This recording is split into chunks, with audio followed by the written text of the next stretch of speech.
اعوذ باللہ من الشیطان الرجیم بسم اللہ الرحمن الرحیم الحمد للہ رب العالمین الصلاة والسلام علی اشرف الخلق محمد وآلہ الطیبین الطاہرین اللهم صل على محمد وآل محمد وعجل فرجہم۔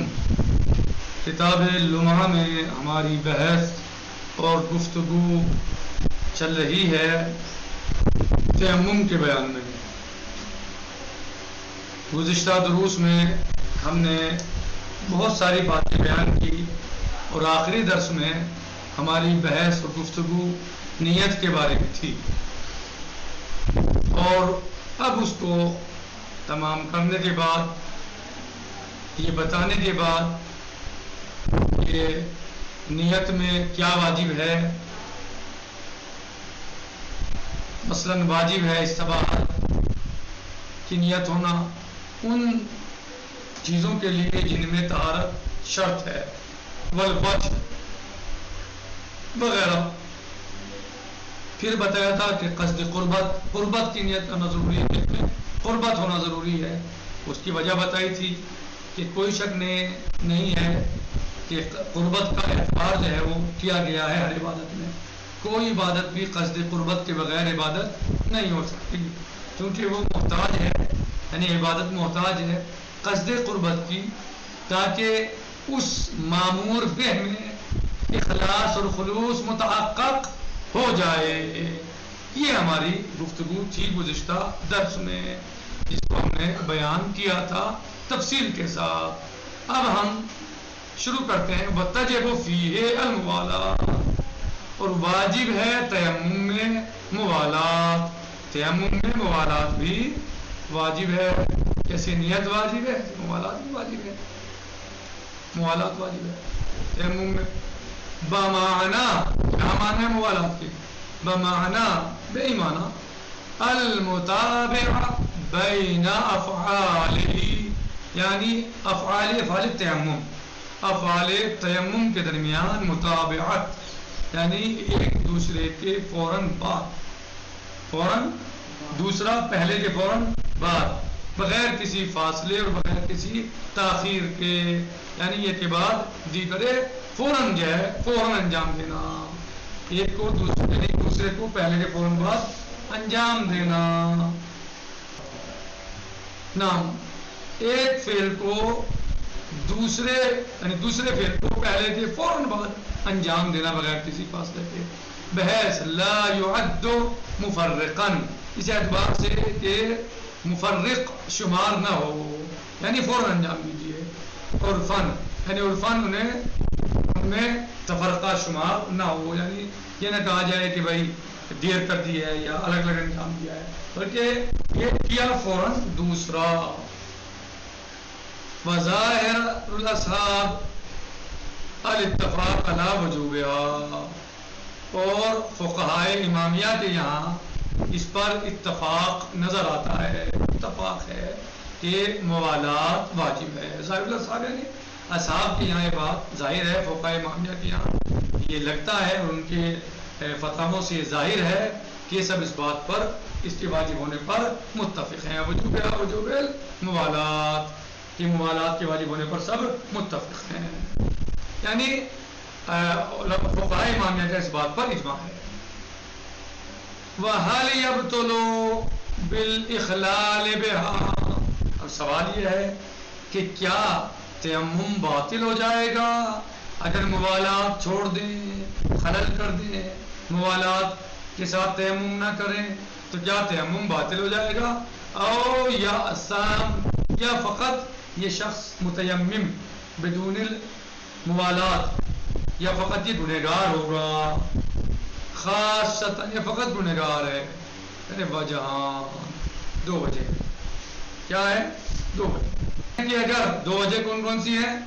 کہ اگر کیا واجب ہے کہ تیمم کا نام منتفی ہو جائے لانتفاع ماہیت ہی، کیا یعنی انتفاع اسم تیمم شہر سبب بنتا ہے اس کی ماہیت کے منتفی ہونے سے، یعنی جو طریقہ بتایا گیا ہے اس طریقے پر انجام نہ دیا تیمم، تو کیا تیمم انجام نہیں دیا گیا؟ اسے تیمم نہیں کہا جائے گا؟ اگر ماہیت کے ساتھ انجام نہیں دیا تو کیا اسے تیمم کہا جائے گا یا نہیں کہا جائے گا؟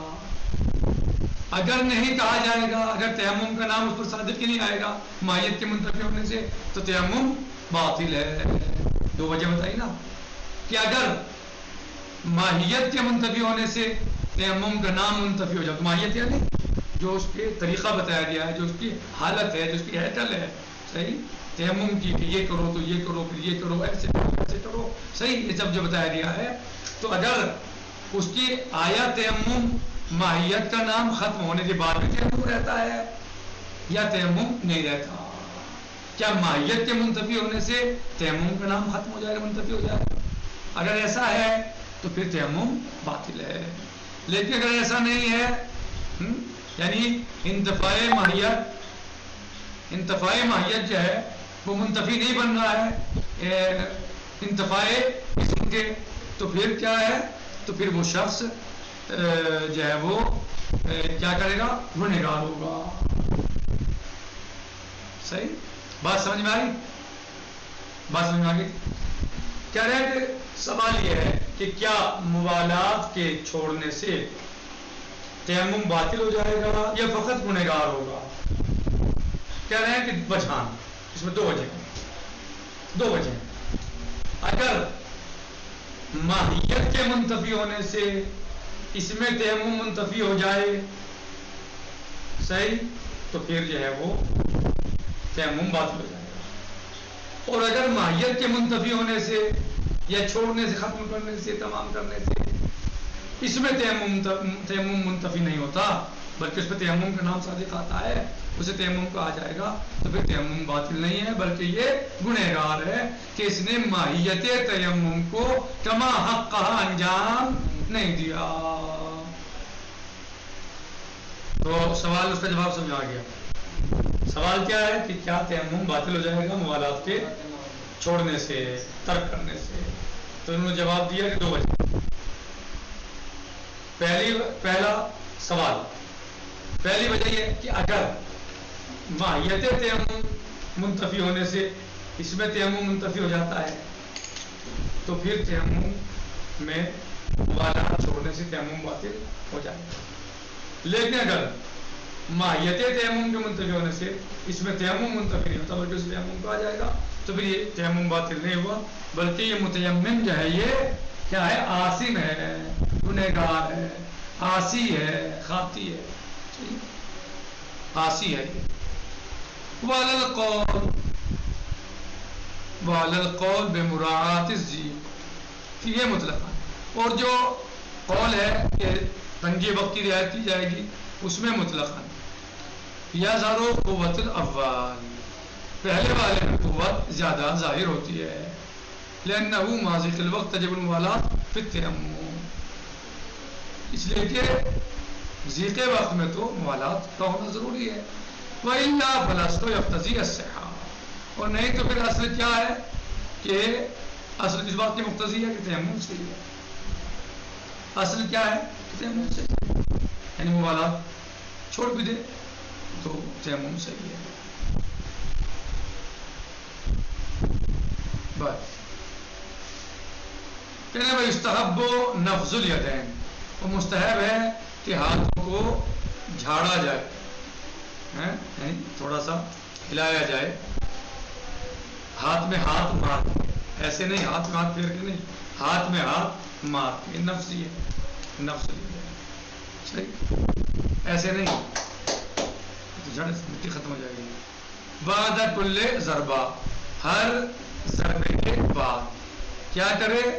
نفض الیدین، یعنی ہاتھوں کو ہاتھ میں ہاتھ مارے، بنفخ ما علیہما من اثر السعید، بنفخ ما علیہما، جو ہاتھوں پر لگی ہوئی ہے، من اثر السعید، السعید کے اثر میں سے، او مسحہما، یا ان کو مسح کرے، یعنی اسے اس طرح سے کرے، اور ضرب احداہما بالاخری، ایک کو دوسرے پر مارے، صحیح، ایک کو دوسرے پر مارے. وَلِيَكُنْ التَّيَمُّمُ عِنْدَ آخر الوقت. اب بتا رہے ہیں کہ تیمم جو ہے وہ کب ہونا چاہیے. ابھی نماز ظہر کا وقت شروع ہوا، پانی ہے نہیں ہمارے پاس، ٹھیک ہے، تو وہ تیمم کر کے بیٹھ جائیں اور نماز پڑھنے نہیں. ہمیں آخری وقت کا انتظار کرنا چاہیے. ہو سکتا ہے آخری وقت میں پانی آ جائے، ممکن ہے آخری وقت میں پانی مل جائے، ممکن ہے جو عذر تھا وہ ظاہر ہو جائے. وَلِيَكُنِ التَّيَمُّمُ، اور تیمم چاہیے ان داخل وقت، کہ وہ آخری وقت میں انجام دیا جائے. کیونکہ اس پہ مشہور کا یہ نظریہ ہے اور اس میں جو ہے وہ روایات بھی موجود ہیں. بحیث یکون قد بقی منہ، کیا بحیث اس طرح آخری وقت میں ہو کہ جو اس کا وقت باقی بچا ہے، ابھی نماز کا ابھی وقت بچا ہے تو اس کے آخر میں انجام دیجیے آپ، نہ کہ شروع میں.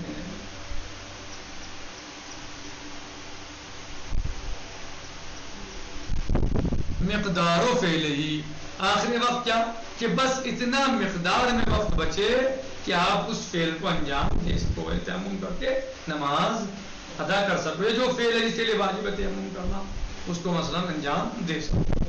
ما باقی شرائط الصلاۃ المفروضہ، باقی تمام شرائط صلاۃ کے ساتھ.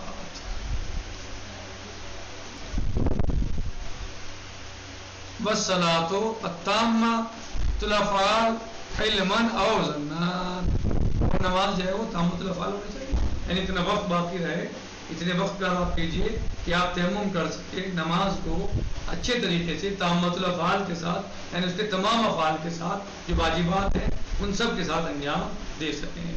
اس میں آپ کو علم ہونا چاہیے یا ظن ہونا چاہیے. یہاں ولا یؤثر فیہ ظہور الخلاف، آپ کو اس کا علم ہو یا ظن ہو، یعنی آپ کے اوپر ظن بھی ہے تو آپ عمل کیجیے اور اسے آپ انجام دیجیے. یعنی اگر آپ کو اتنے وقت کا ظن ہے کہ اتنے وقت میں مثلا جو نماز کو تامۃ الافعال کے ساتھ انجام دے سکتے ہیں تو آپ اس پر ظن پر عمل کیجیے. یقین ہے، علم ہے، تو آپ علم یقین پر عمل کیجیے، کوئی فرق نہیں ہے ظہور کے خلاف.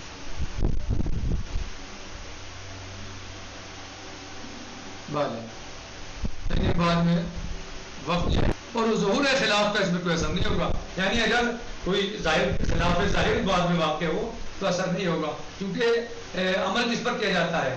علم پر، یقین پر، نہ کہ واقع پر.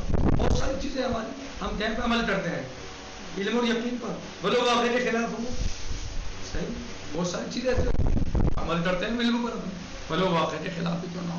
تو اگر بعد میں کوئی مثلا اس کے خلاف ظاہر ہوتا ہے، ہم نے سوچا کہ یہ یقین ہوا، میں علم تھا کہ ابھی نماز کا اتنا وقت باقی ہے، بعد میں اس کا برعکس ہو گیا تو کوئی بات نہیں، ہم نے علم تھا.